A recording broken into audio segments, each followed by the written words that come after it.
भोंदूबाबा अशोक खरात याचे प्रकरण दिवसेंदिवस वाढताना दिसत आहे।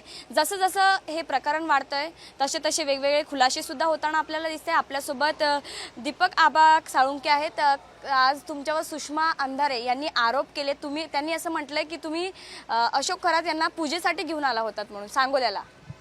मूळ अशोक खरात हे सांगोल्याला कधी आले नाहीत, मी त्यांना कधी आणलं नाही।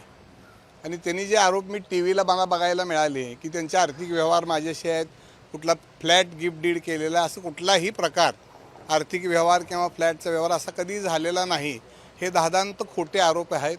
आमच्या भगिनीनं हे कुठल्या कागदपत्राच्या पुराव्या आधारित दिलं मला माहीत नाही, परंतु हे केलेले आरोप हे अतिशय चुकीचे आणि खोटे। त्यांच्याकडे काही पुरावे असतील तर त्यांनी प्रसिद्धी माध्यमापुढे द्यावेत।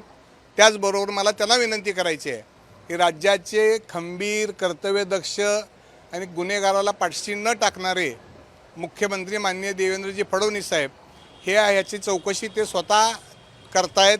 त्यांनी चांगले अधिकारी नेमलेले आहेत, त्यांच्याकडे काय पुरावे असतील आमच्या ताईकडे तर त्यांनी त्या SITच्या अधिकाऱ्याकडे द्यावे आणि त्यामधनं चौकशी निष्पन्न होईल।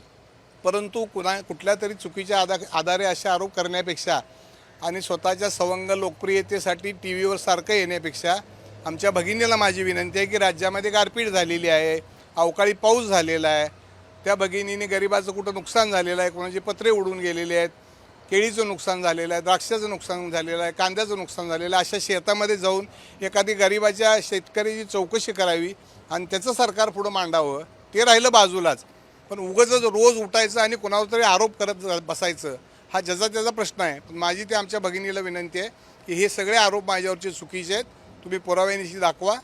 नसेल तुमच्याकडनं जर दाखवणं होणार नसेल तर तुम्ही जाहीरपणानं तुम्हाला माफी मागावी लागेल। अशोक खरात यांच्या मुलीला तुम्ही एक फ्लॅट गिफ्ट दिला असं सुद्धा म्हटलं त्यांनी। सगळं धांदांत खोटं आहे, हा विषय नाही, गिफ्ट द्यायचा प्रश्नच नाही, काहीच नाही। कॅमेरामॅन अनुप सोबत साक्षी यादव, साम TV।